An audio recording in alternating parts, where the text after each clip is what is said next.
said, I'm happy and I'm grateful to have the opportunity that I had tonight, so I can't be too down. Joe, how soon are you going to let him back in the gym? Because he'll probably next week. No, he needs a month through now, July, August. He won't be in the gym till September, but should be fine. End of November, beginning of December. Have a break. What he's been through over the last 7-8 months and the momentum building up to this tonight, I'm very proud of him. There's a lot of people thought he wouldn't be able to perform at world level. He went in there tonight and he should be coming out there as a world champion. Just before we move on, because I don't be reading, I'm going to ask there now, how did you score it? I did what, two. So Who 6 answered rounds it? each. How did you score it? How did you score it, James? At least 2. Pat? Maybe even 3. Jeff? I gave him every round, apart from my scare. Yeah, I think mine 2. Eddie, I had Anthony by 5 instead. I know people that had it wider. Is the problem really that because scoring is subjective, that any scorecard is automatically justified? Because I thought the scoring. I don't think. How often do you see judges' scorecards and you agree with them?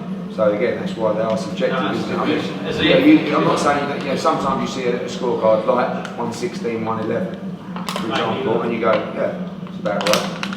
But you rarely think everyone's bang on. But it is what it is. But I think that one of the most, one thing that a lot of people don't know is this wasn't just about Anthony Crolla the fight. He's in the build-up to this fight. He's done a lot.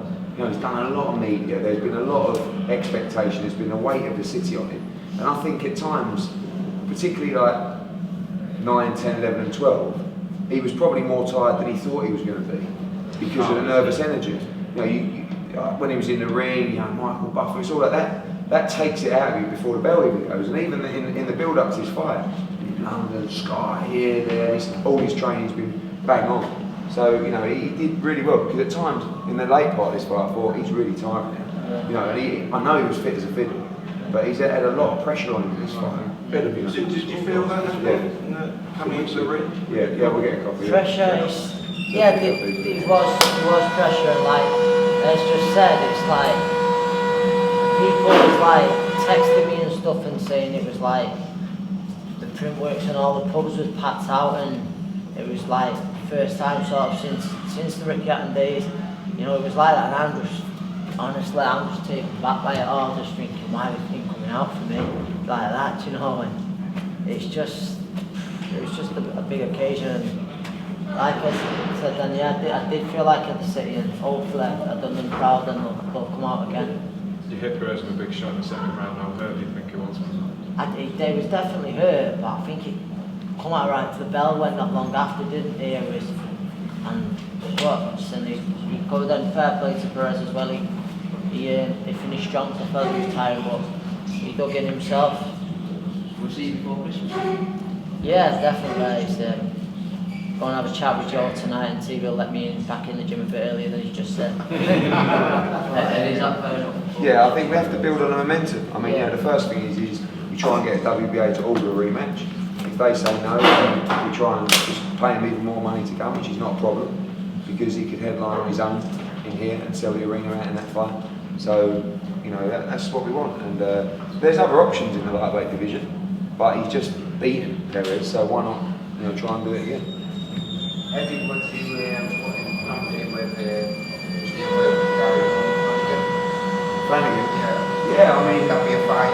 Yeah, it would. I mean, unfortunately, I feel a bit for Terry because no one really knows he's world champion, and he was unlucky because I think he would have beaten Zepeda in decent fashion, but he never got the chance to do it. So that fight not quite yet as big as I feel it should be, but our focus really, I think, has to be on Perez and the rematch in the short term.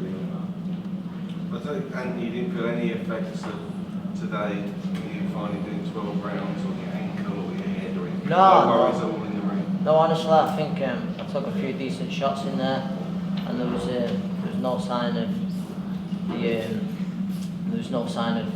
any miss or all like that. I think I've not saw it yet, but my mate Scott Quigley landed a great uppercut, didn't he, in his fight. I remember him with an uppercut in there, and I remember just thinking, nah, I can't get done by an uppercut. Him with a good shot, I thought Scott's landed a belt and won his fight we won. I just remember that, but no, he hit me with some good shots, but you know, 1 or 2 I felt, but I was never wobbled or like that. Right guys, let him get away here. Yeah. Thank you very much. Thank you.